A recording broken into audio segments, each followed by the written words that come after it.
The Dance of the Dragons, a blood and gore story. It's full of hate and of dubious glory. Been thinking a lot of how to present it, and there it is, poem. Hopefully won't be resented.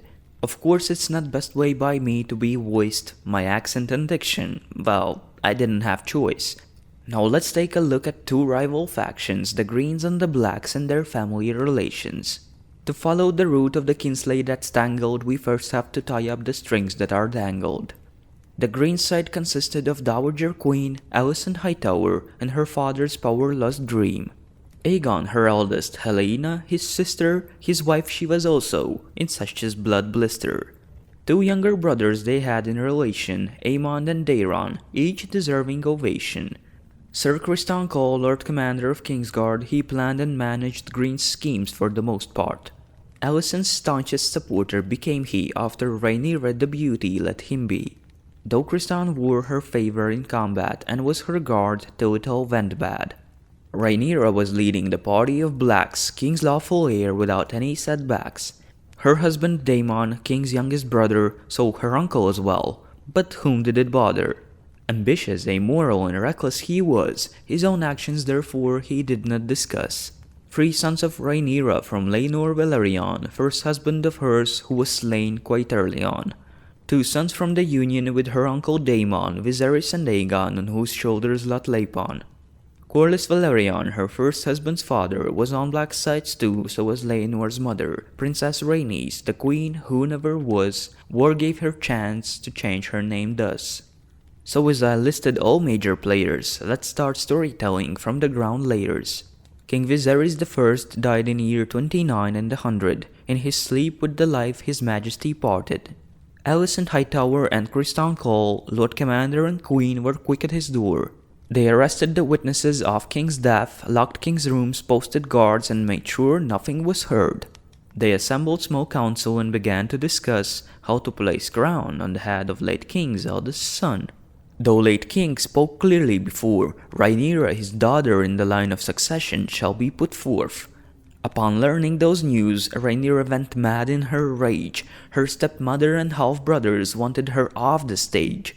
She was barren with child, confined on the Dragon's Stone, and went mad and wild in urge to sit on the throne. She was on 6 months of pregnancy, awaiting a child from her uncle husband who had wild tendencies. Rhaenyra cursed and shrieked out loud till 3rd day of labor when the child came out. It was a stillbirth, a monstrous being, with hole in the chest and without heart beating. When milk of the puppy had blunted her pain, Princess Rhaenyra knew whom to blame. They stole my crown and murdered my daughter, she screamed in her sorrow, becoming bolder. They shall answer for it, Rhaenyra swore. Those words eventually started the war. Both sides thus prepared for battles to come, their kin, great lords, and dragons in some. On both sides of the battlefield, a disastrous recipe of the main dish on table, queen or king, there is gonna be. First blood spilled quite quickly in this conflict of kin. Old Master of Coin was cut under his chin. Rhaenyra was true heir, insisted Lord Beesbury. Lord Criston Cole did not say a word. Lord Commander was more used to speak with his sword. Though some say he opened Lord's throat with his dagger, and another tell old Lord died of the chill in the cellar. Kingmaker, thereafter Criston Cole was to be named. No doubt many deaths of that war were on him to be blamed. In those days that was far from last murder. Let's take a look on what happened further. Rhaenyra, in order to rally support, sent her son Luke to Storm's End, Lord Borros's court. There, before him, stood already Aemond Targaryen, older, stronger, and crueler, and one-eyed staring.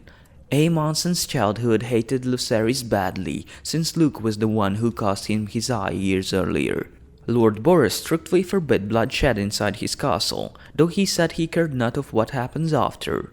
Lucerys fled, there's nothing to brag, chased by Aemond on Rhaegar's back. Prince and young dragon Arrax both plummeted into the sea, unable from one-eyed rage to flee. Rhaenyra, upon hearing the news, collapsed. Lucerys' stepfather Daemon took steps. To Dragonstone he first sent a note where he pledged, an eye for an eye, a son for a son, Lucerys shall be avenged. Still a many knew Daemon as prince of the city. He knew people from brothels and stews and places more shitty. With his once paramour, Mysaria the White Worm, he struck a deal that his vengeance in Red Keep shall instill a thrill. A rat-catcher and brute were hired by her, a spill of blood they did not fear, and nor did they care. They shall be remembered as cheese and blood, two cutthroats who did not have a hint of a heart. Maegor's tunnels beneath the Rat Keep were not a secret to Ratcatcher Cheese. Into the castle sneaked both of them killers, seized Queen and her children and made her play pickers. To whom to cut throat they made her to choose, Jaehaerys or Maelor she's less willing to lose. She offered her own life just to save both her boys, she wept and she pled to avoid awful choice. Yet finally choice had to be made, she picked younger Maelor to be put to the blade. Blood and Cheese killed Prince Jaehaerys instead, then both killers fled with his head. Queen Helena screamed in a horror, killers spurred other child, some sort of an honor. The realm divided in two warring factions, death count kept rising and so did their tractions. The Lion, the Stag, and the Hightower joined Aegon II in his rising power. Lord Tully desired to fight for the king, yet he died and his grandson denied him that thing. Rhaenyra had mighty supporters as well, Valerians, Arryns, and Tullys rang bell. Starks joined her cause, but their help was slow, they had the crops before winter to store. Greyjoys, to Aegon's great shocking surprise, attacked Westerlands for reward and the prize. Aegon assumed they were his men as well, yet Ironman's favors are hard to tell. Tyrells remained uninvolved in the war, waiting and plotting for whom to root for. Dornishmen too stayed out of the fighting, whom to fight for, the key is the timing. Meanwhile Queen Helena took measure, sent Rickard Thorne out with her treasure. Kingsguard Knight was to carry Maelor to Oathtown, yet at Bitterbridge Knight from horse was brought down. Mob had slain the knight and an infant, they torn them apart as a prize in an instant. Hightower Lord was quick for revenge, he razed Bitterbridge, freeing world of its stench. Lady Castle begged mercy for herself and her children, then she hanged herself, passing the middleman. Criston Cole at that time dispatched the assassin. Kingsguard Knight Auric Cargill was to bath in Blood Basin. The plan was to infiltrate Island of Dragonstone, where Auric's twin Eric was serving upon. In one of the halls brothers met, it is told, after an hour both of them cold. Some say that they fought with duty and love, others state that fight was utterly tough. Sir Criston Cole was far from stopping, Kingmaker then punished lords for parting. Rosby and Stokeworth and Duskendale fell, Crownland's lords who lay under Rhaenyra's black spell. But at Rook's Rest, Lord Staunton had rang the bell. Help then arrived from Dragonstone quickly, Princess Rhaenys on Dragon in her years past 50. Dragon was called the Red Queen for her scales. In the air Rhaenys met two foes and both males. Upon Sunfire Aegon II himself arrived. Aemond on Vhagar in the skies thrived. Princess Rhaenys did not linger a second, faced both of her foes, now listen what happened. With a glad cry and the crack of her whip, she sent Red Queen forth with an iron will grip. The outcome of battle was tragic enough. Kin slayed kin, those times were rough. Sunfire was crippled, his rider barely survived. Broken hip and ribs, awful burns, an outcome of fight. The armor had melted into King's flesh, Red Queen's fiery touch before fateful clash. Rhaenys' body was found few days later, burned black amidst Dragon's corpse that was scattered.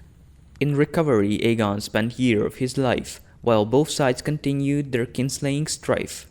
Aegon's dragons, though had won in skies for few times, were scarce in numbers compared with Black's dragon tides. At the outset of war Rhaenyra had twice more in numbers, just there were no riders, those were the troubles. Dragonstone had a soil Targaryens planted their seed, their bastards then had a chance to succeed. First forth of Hull came brothers Alan and Adam, Laenor Valerian's seed, said Mama Madam.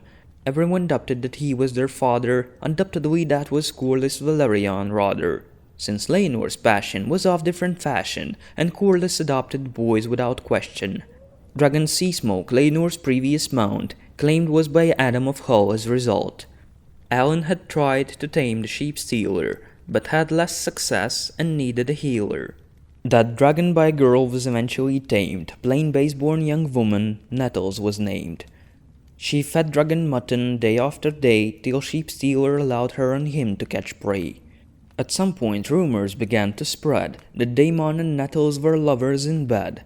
Rhaenyra declared little Nettie a traitor, Daemon helped her escape and she sprung up years later. Nettles had vanished along with her dragon, and many years later came known where they sat down. The Burnman clan, there is a suspicion, worshipped Fire Witch, and in addition, that witch had a dragon, so without superstition, that witch was Nettles hiding from vision. However, Lil Nettie had played her part truly, since Rhaenyra and Daemon split apart cruelly. Yet couple of riders with dubious origin were far worse in attempts of unlock fortune. The drunkard who went by the name Ulf the Sut became once knighted Ulf the White on the spot, and blacksmith's bastard named Hugh the Hammer demanded respect in an arrogant manner. Both fought valiantly in the Battle of Gullet. Both became lords, yet after was plummet. Those deeds are in need of separate telling, so I am about to end this rhyme trailing. Thank you for watching and listening, mates. I shall continue. Follow the updates.